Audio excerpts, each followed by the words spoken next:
about that. And I guarantee you, this bright audience knows damn well that steroids were used. This is easy to get. We know this. Okay. Now, wait a minute. Here's the question. Here's the question. Did the WWF, or did the environment, or did people in power not only look the other way, but actually condone the loss of jobs, the loss of employment, because of bold, unrestrained aggression of a sexual nature by men in power on younger men who wanted to rise within the system? Absolutely That's not. the question. Can I answer that question, Phil? Sure. Last night on my radio program, I had 2 midget wrestlers on, and we don't see them anymore, do we? No, we don't. We don't see them anymore. Tell them why. Last night on my show, a midget wrestler by the name of Karate Kid alleged that in a dressing room, Pat Patterson made some sexual advances towards him. The leader of the midget group, Lord Littlebrook, went to Pat. No, it sounds bizarre, and it is bizarre, but it's sad. Make the story, please. Running out of time. Yes, okay. Lord Littlebrook went to Pat Patterson and said, "Leave this kid alone. He's not gay." He scared the little guy, you know, to tears. They were not used, but one time after that sexual advance was denied. They were only used one more time, and the midgets have not been used since then. Vince McMahon, here is the owner of the World Wrestling Federation, and he's already lost, how many? 2 or 3 executives have resigned. 2 executives and 1. 2 executives and 1 announcer. 1 announcer. Yes. Who worked right under him. What did Mr. McMahon know, and when did he know it? And is it unfair to have asked him to give these guys the heave-ho, given the complexity of these charges? Who's got the evidence? Who's going to believe who? Did he fire this and out? This is, if it weren't so painful, it'd be fascinating. We've got the boss saying to the secretary who accuses him of a sexual abuse, "I fired her because she couldn't type." Maybe she couldn't type. What is the truth? We'll be back to explore it further in just a moment.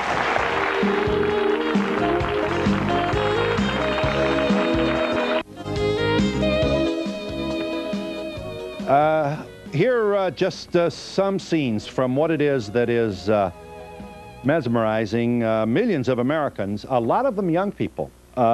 These pros in the wrestling game will tell you, a lot of the folks screaming the loudest in the audience are young people. Males and females. Dave, you're editor of the Wrestling Observer. Do you see Mr. McMahon coming forward here to open the door, at least, to the possibility here? Are you impressed with what he has said here in the first part of our program? It surprises me, and I'm glad he said it, because... You're glad he said what? I'm glad he admitted that there was a possibility, because none of us know for sure. Maybe Barry does, okay? And Murray and Tom, okay? I don't know for sure. It's one person's word against another, and maybe if the executives told Vince that this didn't happen, maybe they were telling the truth, and maybe they're not. I can't tell you for sure, although I will say this, I do believe Barry's story. He took a polygraph, and I've spent a lot of time discussing it with him, and I think that I'm pretty decent at talking to wrestlers and separating the fact from the fiction, and I believe Barry's story. I'd like to take the time to interject Barry, please. here Sir. and say that what the big story really was not really the story where I sat between Pat Patterson and Terry Garvin, but shortly thereafter there was another instance, and I remember I'm 19 years old, and I drove from Amarillo to Albuquerque, New Mexico with a single passenger being Terry Garvin, who about 40 miles outside of town started proposing that he perform oral sex on me while I was driving, begging me to let him do so. And of course, because I was young, I didn't want to lose a position or a shot. And I don't have homophobia. I have no problem with, you know, I'm a First Amendment person. I believe everyone has a right to do whatever they want to do. Right. And I told him as nicely as I could, please don't be offended, but that's not, you know, what I'm into, and nothing personal, and, you know, I'm still your friend, but no thanks. And he did this. Every 40 or 50 miles, he would start again, and it got harder and harder to talk him out of it. That happened, that's horrible, but that happened. Well, let him finish his point. And your point, Barry, my point is that Dave Meltzer just said, I have taken a polygraph about all this stuff and came back totally clean. My point is that if he was attracted to young men and younger, because I even heard the stories of the kids underage back then. His behavior towards you makes you wonder about how he may have behaved toward others. Is this the point? Yeah, even now. And you also want to know what? I mean, you know, you can't, we're not, you don't want to get the posse and the rope and the tree limb for Vince on this, do you? No, I don't. I don't want to get the posse and the rope for Vince. However, this has been going on in the dressing room in the WWF with, and I'm talking, you know, under Title VII of the code on the law, it says that any unwelcome sexual advances, touching, or anything else is sexual harassment. Right. Now, we have these guys who are bookers and top executives, and believe me, I'm out of here before they are. I know I can't go and complain. I'm sorry. Now, you can say whatever you want to say, and you know that to be true. They have the power. No matter what you say, you're going to be dismissed. I'm gone because they are more important than I am. Yeah, you wanted to say, Bruno, very briefly, with all kinds of folks in this audience who haven't even had a chance. They're coming after me here. I'm going to need you in just a minute. McMahon said, why didn't they go to the authorities? What you folks don't know is that you don't go to the authorities if you want to eat because you're dead. You're finished, kaput, blackball. His father blackballed me all over the country, not for this, for some other issue. Well, let's not bring in that. No, I won't. I'm just talking about that there's no union, there's no protection for the wrestler. Very good. You speak up, you're dead. Vince McMahon, here's the charge. You had to see this. Your agents, right under you on the organization chart, are accused.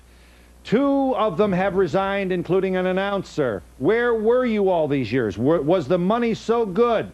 Was the glamour so great? Was the business exploding so wonderfully that you didn't have time to get into this kind of thing and you looked the other way and allowed it to happen? That seems to be the way this charge is evolving against you. Well, I certainly didn't look the other way. There's no reason for me to look the other way and risk everything that we have going for us. You didn't know any of this was going on, Mr. McMahon? No, I did not.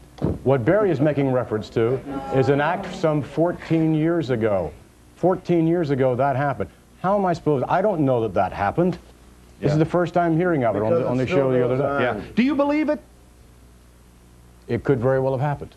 And to that extent, if in fact it did happen, again, those individuals whom these allegations are being brought against are no longer with me. I don't know what else more I can do other than to garner as much information as I possibly can to see that if in fact some of this was going on, that does it happen again? You know, we're always going to have wrestling. The question is, how threatened now is this empire with the accusations of steroid abuse and now a gay sexual harassment? Because if you don't convince, obviously this is, I'm not suggesting, I'm telling you something you already don't know. If you don't fix this, you're not going to be able to give these tickets away. No question about it. And we'll be back in a moment.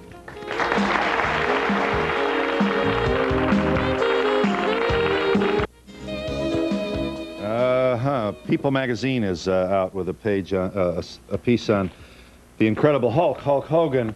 Are you acknowledging here that Billy, that you actually introduced young wrestlers to steroids?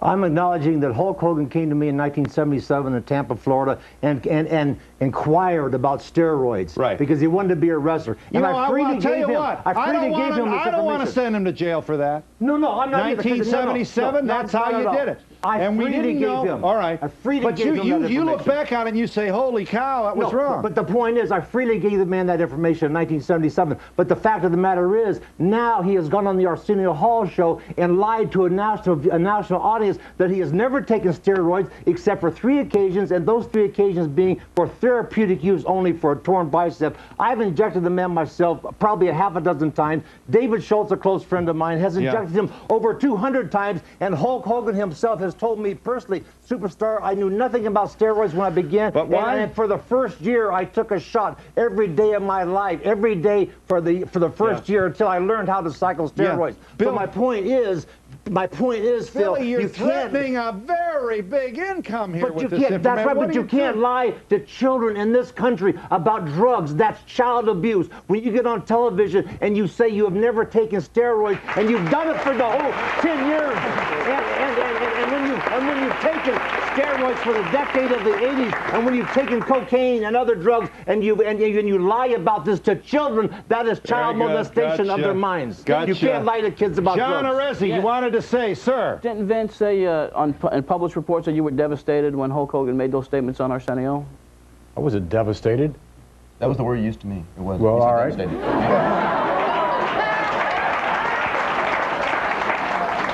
It was in the